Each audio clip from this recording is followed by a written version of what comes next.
Shalom, kita berjumpa kembali pada malam ini. Kita akan bersama-sama berdoa dan merenungkan firman Tuhan.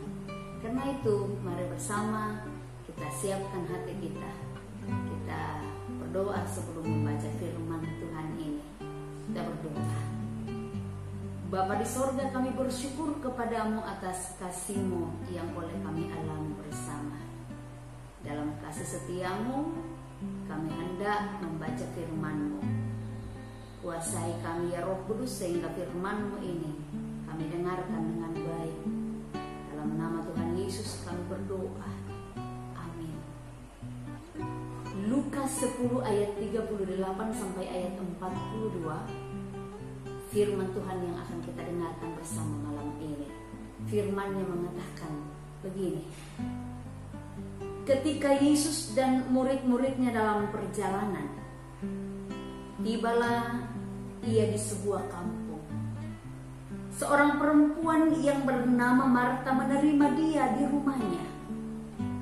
Perempuan itu mempunyai seorang saudara yang bernama Maria.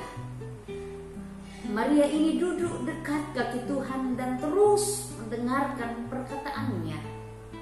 Sedang Marta sibuk sekali melayani.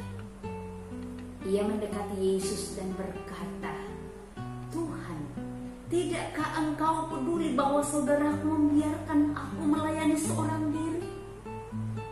Suruhlah dia membantu aku." Tetapi Tuhan menjawabnya, "Marta, Marta, engkau khawatir dan menyusahkan diri dengan banyak perkara.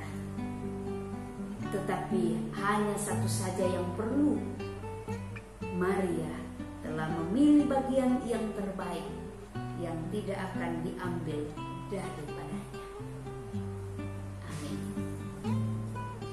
Saudara, kisah Marta dan Maria ini adalah sebuah kisah yang sangat lazim dan sangat terkenal di kalangan orang Kristen.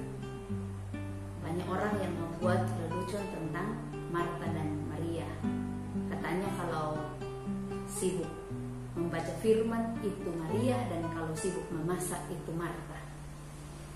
Itu lelucon bagi banyak orang.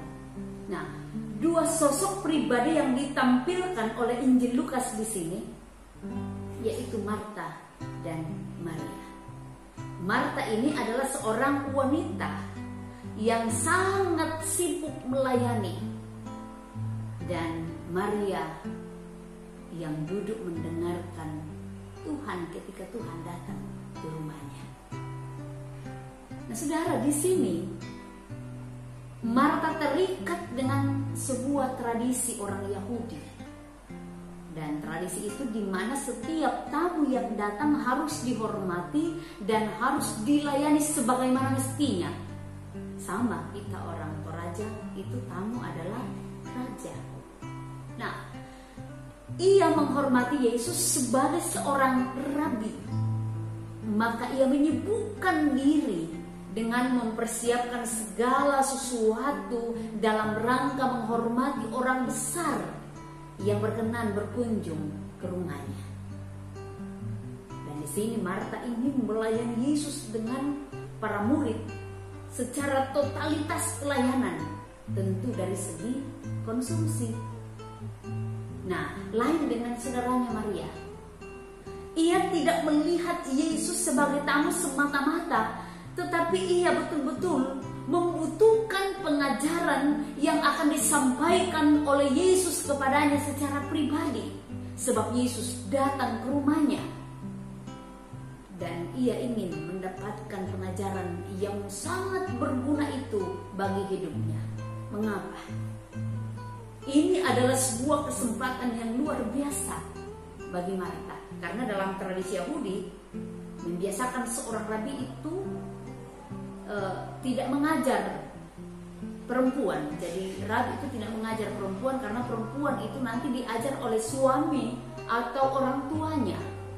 Nah, ini adalah sebuah kesempatan yang luar biasa bagi Marta, bahwa sekarang ada kesempatan seorang rabi datang ke rumahnya dan bersedia untuk memberikan pengajaran kepadanya. ia tidak menyanyiakan, atau Maria itu tidak menyanyiakan waktu itu, kesempatan itu. Nah, dalam kesempatan itu juga menurut Marta, Maria ini tidak sopan.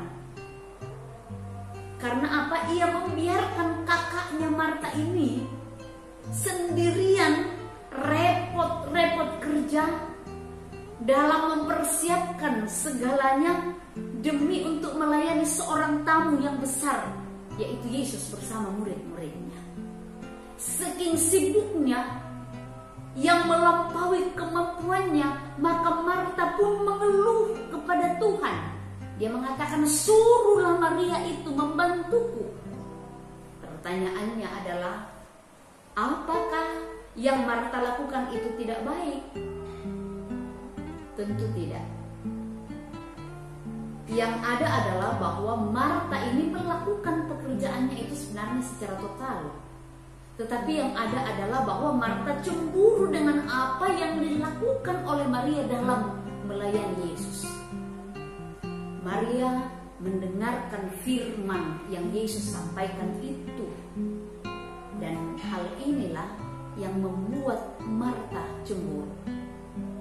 Dan di sini saudara-saudara, kita belajar bersama bahwa ternyata dalam melayani Tuhan dibutuhkan yang namanya keseriusan, dibutuhkan yang namanya kesungguhan. Karena orang yang melayani Tuhan dengan sungguh, dia akan melayani Tuhan itu dengan kesanggupannya, dengan kesungguhannya. Dan orang yang sungguh melayani Tuhan itu adalah orang yang menjauhkan sikap cemburu dari dalam hidupnya. Ia akan melayani Tuhan dengan tulus melalui pelayanannya kepada sesama. Karena itu di tengah kehidupan yang penuh pergumulan dan pelayanan yang kita alami sekarang ini, firman Tuhan pada malam ini mengajarkan kita bersama bagaimana betul-betul kita melayani Tuhan dengan total. Kita memberikan semua yang bisa kita beri bagi Tuhan tanpa cemburu, tanpa berhitung dengan sesama kita. Karena orang yang melayani dengan sungguh adalah orang yang betul-betul melayani Tuhan secara total di dalam hidupnya. Tuhan memberkati kita semua. Amin. Mari bersama kita bersyukur kepada Tuhan, kita berdoa. Kami bersyukur ya Tuhan untuk kesempatan yang Tuhan boleh beri bagi kami pada malam ini mendengar dan merenungkan firman-Mu. Ya Tuhan, ajarlah bagi kami untuk senantiasa melayani Engkau dengan penuh ketulusan, tanpa banyak perhitungan dan kecemburuan, cemburu terhadap sesama kami. Tetapi biarlah ketulusan hati melayani-Mu menjadi bagian kehidupan kami. Bapa di sorga, malam ini sebelum kami beristirahat pada malam ini, kami datang berdoa kepada-Mu. Kiranya Engkau terus memberkati kami semua jemaat-Mu yang ada di jemaat Dadi. Berkati semua majelis gereja-Mu, pengurus OIG. Biarlah Tuhan mereka senantiasa dalam keadaan yang baik dalam menikmati setiap kasih dan anugerah-Mu yang boleh Engkau curahkan bagi seluruh jemaat-Mu. Bapa di dalam sorga, kami berdoa untuk jemaat-Mu di dalam pekerjaan, dalam rencana, dan dalam setiap pelayanan-pelayanan yang boleh dilaksanakan. Kami berdoa Tuhan, kuatkan kami, biarlah dalam ketulusan melayani semua itu dijalani oleh seluruh jemaat-Mu dengan baik untuk kemuliaan bagi nama Tuhan. Banyak anggota jemaat-Mu yang Engkau pakai dalam berbagai pelayanan-pelayanan, baik di rumah sakit maupun di kantor-kantor yang lain, di tempat-tempat di mana Tuhan boleh Engkau pakai melayani. Tetapi biarlah mereka melayani dengan sungguh dan dengan penuh penyerahan diri. Mereka akan tulus melayani, dan dari pelayanan mereka Tuhan, nama-Mu lah yang dimuliakan. Kami doakan jemaat-Mu yang sakit, Tuhan kuatkan mereka, biarlah mereka boleh dipulihkan oleh kuasa Tuhan, dan mereka boleh sembuh dan bersyukur untuk semua itu Tuhan. Yang berduka kami berdoa Tuhan hiburkan. Yang bersuka cita kami doakan orang tua kekasih kami Opa Lande dan Mama Abdi yang saat ini bersuka cita karena pertambahan usia.